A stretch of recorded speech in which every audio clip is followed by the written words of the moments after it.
चाहे वो सड़क की बात हो, चाहे वो नाली निर्माण की बात हो, चाहे वो स्वच्छता निर्माण की बात हो, या मनरेगा के अंतर्गत वृक्षारोपण की बात हो, तो दिक्कत का सामना तो करना ही पड़ेगा। पदाधिकारी का सामना करना ही पड़ेगा, पब्लिक का सामना करना ही पड़ेगा, मीडिया वालों का सामना करना ही पड़ेगा। नहीं, मीडिया वालों का सामना नहीं, हम लोगों का काम है आपसे जवाब लेना। सुनिए, आप मान लीजिए कि हमसे आपसे जवाब लेकर के जनता तक आवाज पहुंचाना हमारा काम है। यहाँ पहले से लगभग 47-48 लाख रुपया था, जिससे हमने कार्य स्टार्ट किए थे, और बाद में कुछ आया जिससे हम अपना काज करते धीरे धीरे चल रहे हैं। सब कहीं पदाधिकारी को या किसी भी उससे जुड़े कर्मी को कहीं। हमारे साथ अभी जयकांत राय जी है, जो पहले शिक्षक थे और उसके बाद अभी ग्राम पंचायत लदनिया की सेवा कर रहे हैं। मुखिया से जीत सुनिश्चित करने के बाद पिछले 2.5 साल में इनका कार्यकाल इस पंचायत में क्या कुछ है, उस पर हम बात करेंगे। सबसे पहले तो स्वागत है हमारे न्यूज़ चैनल में सर आपका। धन्यवाद। तो सवाल पहले यहाँ से शुरू किया जाए सर, 2.5 साल बीत गया है, ग्राम पंचायत का प्रतिनिधित्व कर रहे हैं, तो बताइए चुनाव के समय में जिस तरह से आप जनताओं के बीच जा कर के वादा किए थे, जिस तर्ज पर आप चुनाव लड़े थे, उनके बाद यहाँ के जनताओं का जन समर्थन मिला, आप मुखिया के रूप में जीत सुनिश्चित किए, तो 2.5 साल में क्या कुछ विकास कार्य हुआ है, किस किस मद से हुआ है, सारा जानकारी दीजिए सर। हमने जनताओं के भावना के अनुरूप, जिस भावना से, जिस विकास के नाम पर लोगों ने हमको वोट किया, हमको मुखिया बनाया, उस कसौटी पर हम 100% उतर रहे हैं। उसके अनुसार हम विकास कार्य कर रहे हैं। हमने अभी तक 2.5 साल के दरमियान, चाहे वो 15वीं वित्त आयोग हो, खष्टम वित्त आयोग हो या मनरेगा हो, सभी योजनाओं का जहां अभी प्राथमिकता के आधार पर बहुत आवश्यक है, उस आधार पर हम काम कर रहे हैं। हमने सभी वार्डों में जो हमको सरकार से, विभाग से राशि प्राप्त होती है, आवंटन मिलता है, उसके आधार पर, प्राथमिकता के आधार पर हम सभी वार्डों में काम अपना क्रमशः करते चले आ रहे हैं। जैसे हमने वार्ड नंबर 1 में सबसे पहले एक सड़क बनाए 15वीं से, वार्ड नंबर 6 में हमने मनरेगा से सड़क बनाए, इसके बाद हमने 7 नंबर में नाला का निर्माण किए, 8 नंबर में नाला का निर्माण किए, 9 नंबर में अभी प्रस्तावित है, उसमें काम करेंगे हम आगे। 10 नंबर में हमने अभी एक सड़क बनाए कुछ दिन पहले, इसके बाद 11 नंबर में घाट बनवाए, छठ घाट का भी काम किया, छठ घाट। 12 नंबर में छठ घाट का निर्माण किए, 13 नंबर में नाला का निर्माण किए। इसी तरह से हमने प्राथमिकता के आधार। कितने वार्ड है आपके यहाँ? 13 वार्ड है। 13 वार्ड है आपके पंचायत में। अभी भी देखा जा रहा है, अगर शिक्षा, स्वास्थ्य, आवास, इस क्षेत्र में अगर देखा जाए तो काफ़ी हद तक अभी सुधार करने की ज़रूरत है। चुनाव के समय जनता के बीच आप क्या वादे लेकर के आए थे? हम जनता के बीच यही वादे लेकर के गए थे कि जब हम मुखिया बनेंगे तो पंचायत के अंदर जो मूलभूत आवश्यकता है, चाहे वो सड़क की बात हो, चाहे वो नाली निर्माण की बात हो, चाहे वो स्वच्छता निर्माण की बात हो, या मनरेगा के अंतर्गत वृक्षारोपण की बात हो, तो हम ये जनता के बीच में कहे थे कि मुखिया बनने के बाद हम इस पंचायत का चौमुखी विकास करेंगे। उसी के आधार पर हम क्रमशः प्राप्त आवंटन के आधार पर काम करते जा रहे हैं। तो चलिए, अब एक चीज़ और जानना चाहेंगे आपसे। जैसा कि आपने कई योजनाओं को लेकर के हमसे जानकारी साझा किया, किन किन वार्डों में आपने किन किन योजनाओं को शुरुआत किया, बड़ी प्रमुखता से बताए, लेकिन कुछ ऐसे आंशिक वार्ड हैं कि जहां अभी भी बहुत सारे कार्य लंबित पड़ी हुई है, वहां की जनता का, यहाँ आपके पंचायत के जनता मालिकों का मांग है, तो जहां जहां कुछ कार्य अभी अधूरे हैं या जो नहीं हो पा रहा है, उसका क्या कारण है? हाँ, उसका कारण है कि विभाग से जो राशि मिलता है उसी के आधार पर हम काम करते हैं। तो आगे जो वार्ड मेरा अधूरा है, जहाँ और विकास की ज़रूरत है, तो सरकार से आवंटन प्राप्त होते ही हम उस वार्ड में हम अपना विकास करेंगे, योजना चलाएंगे, किसी भी वार्ड को अछूता नहीं रह देंगे। अब जो आपके पास बचे हुए जो 2.5 साल हैं, उस 2.5 साल में जो भी आप जनता से वादे किए थे उस तमाम वादे को पूरा कर पाएंगे?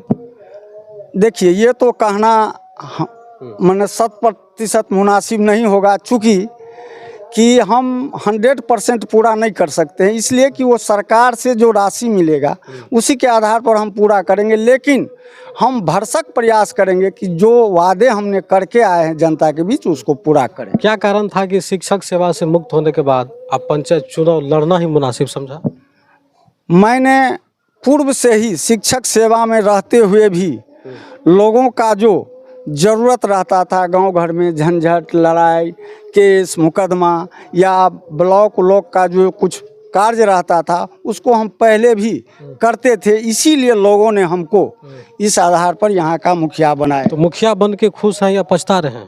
नहीं, देखिए, अब पद पर ऐसा सुनिए, ऐसा इसलिए हम सवाल कर रहे हैं क्योंकि आपको पता है कि बिहार जैसे राज्य में एक जनप्रतिनिधि के रूप में सेवा देना आज के समय में बड़ी कठिनाई वाली बात है, क्योंकि उसको एक पदाधिकारी हो या आम पब्लिक हो, सबों लोगों को झेलना पड़ता है। तो कहीं कोई मानसिक तनाव तो नहीं है? अपने आप को आप सुरक्षित महसूस कर रहे हैं? देखिए, हम जब इस पद पर आ गए हैं तो दिक्कत का सामना तो करना ही पड़ेगा, पदाधिकारी का सामना करना ही पड़ेगा, पब्लिक का सामना करना ही पड़ेगा, मीडिया वालों का सामना करना ही पड़ेगा। नहीं, मीडिया वालों का सामना नहीं, हम लोगों का काम है आपसे जवाब लेना। सुनिए, आप मान लीजिए कि हमसे आपसे जवाब लेकर के जनता तक आवाज़ पहुंचाना हमारा काम है, तो आपको सच्चाई तो देना ही ना पड़ेगा हमको। जवाब तो हम लोग लेंगे जी। बहुत सारे विंग्स है जो हमारे पास मतलब आते हैं, तो खैर उससे हमको कोई घबराहट नहीं है, चूँकि हम सरकार का जो नियम है, विभाग का जो नियम है, उस पर हम 100%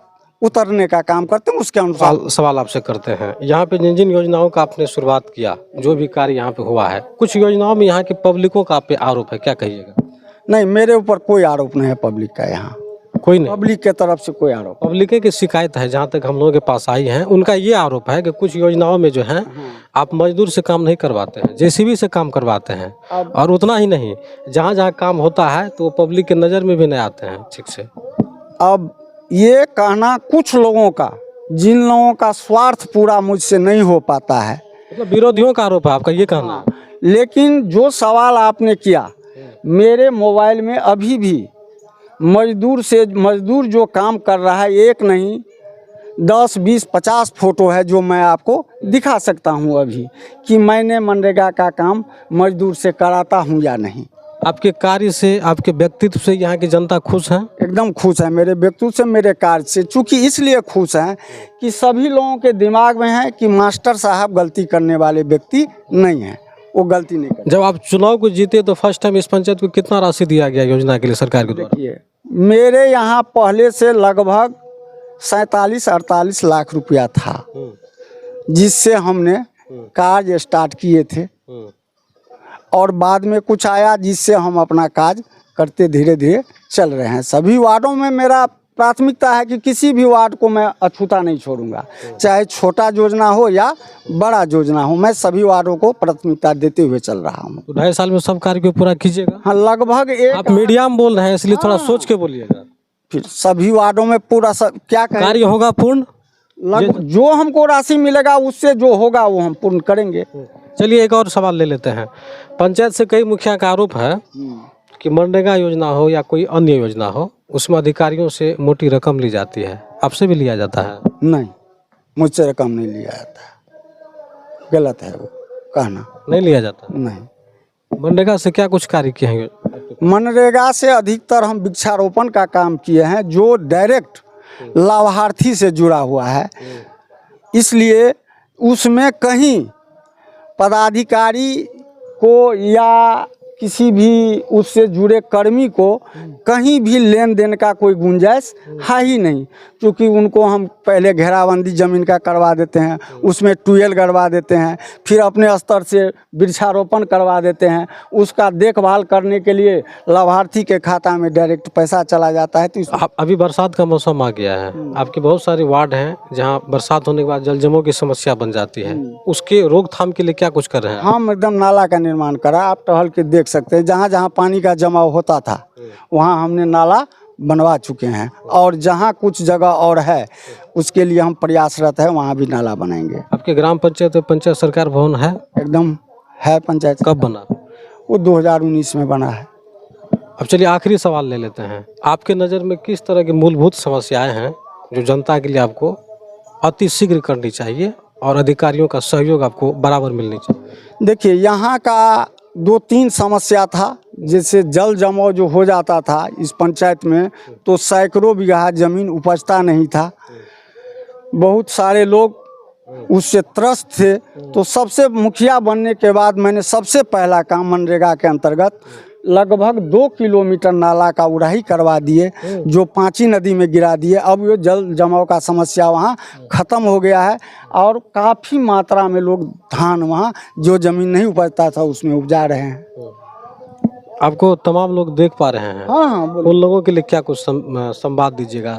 और भी बहुत सारे पंचायत के मुखिया हैं जो पंचायत का प्रतिनिधित्व कर रहे हैं, कार्य कर रहे हैं, आप भी अपने पंचायत को चला रहे हैं, तो उन लोगों के लिए आप क्या कुछ कहिएगा? मैं जनताओं को अंतिम रूप से मैं यही संदेश देना चाहता हूं कि वे लोग जहां इनको जो समस्या है वो व्यक्तिगत रूप से या सामूहिक रूप से ही मुझसे संपर्क करें, और जहां उनका जो सबसे ज़रूरी काम है, जहां पहले होना चाहिए वर्क, मैं वहां जा कर के मैं उनको प्राथमिकता के आधार पर वो समस्या का निदान। आपका परिचय सर? मेरा नाम जयकांत राय, सेवानिवृत्त शिक्षक, वर्तमान में मुखिया। तो हमारे साथ जयकांत राय जी थे, जो वर्तमान में मुखिया है ग्राम पंचायत लदनिया से, जो मधुबनी जिला के लोकही प्रखंड में आता है। तो फिलहाल इनके बातों से कितना सहमत है और अपनी अपनी राय दें और देखते रहें अनोखा एक्सप्रेस न्यूज। धन्यवाद।